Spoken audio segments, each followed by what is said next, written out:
Hi, I'm Marcel. Welcome to Herding Bits. Today we're going to have a look on how we can set up multi-factor authentication on our AWS console account. As you can see here, I'm on the AWS homepage, and the first thing I want to do is to log into my account. So we click up here on Sign In. I'm now presented with some options here. In most cases, if you've received an invitation from the administrator, it'll be for an IAM user login. So we'll click on IAM user. You'll have been given a account ID. So we'll just type in the account ID in here.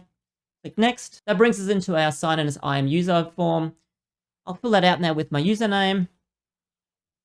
And I'll put in my password and click on Sign In. Think about now is your administrator may have required you to set up your own password rather than one he's provided to you, in which case you'll see this in-between page here. And what we'll do here is we'll put in our old password, and then you want to generate a nice, long, secure new password. In most cases, I'd say you want something like 15 characters long, a mix of uppercase, lowercase, letters, numbers, and some special symbols, and that should get you past the complexity requirements.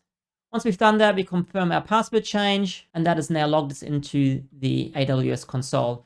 From here on the top right, we want to click this drop down and navigate down to security credentials here. We're now on the My Security Credentials page. Make sure the tab you're on is the AWS IAM Credentials tab. And down here, the third option is called Multi-Factor Authentication MFA. We want to assign an MFA device. Now, there's plenty of apps available to manage your MFA. You can even use your laptop or your computer, but in our case, it's probably a good practice to use your mobile phone as an MFA. And there's plenty of apps out there. Google Authenticator, LastPass, Microsoft, they all bring out apps you can use.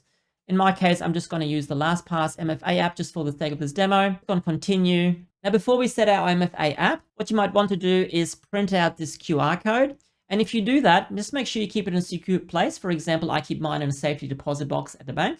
And that just means if I drop my phone and break my phone, I can get a new phone and rescan this QR code and then continue to be able to log in all the places where I've used this MFA app. I'm going to scan the QR code now with my phone. That's now been added.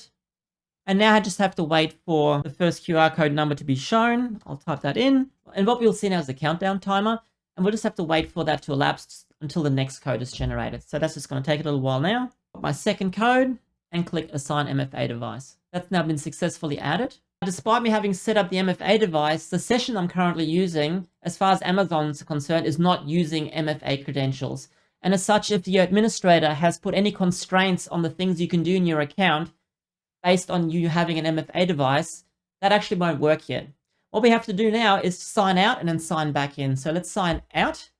Again, we click on the right here, click the sign out button, and now it's just a matter of signing in again.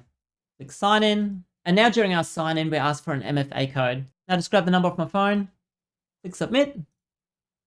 And now that I've been asked for an MFA device, the session I'm using now is using multi-factor authentication, which means that any restrictions that require MFA authentication will now have been lifted, and I can start using anything that my administrators give me access to.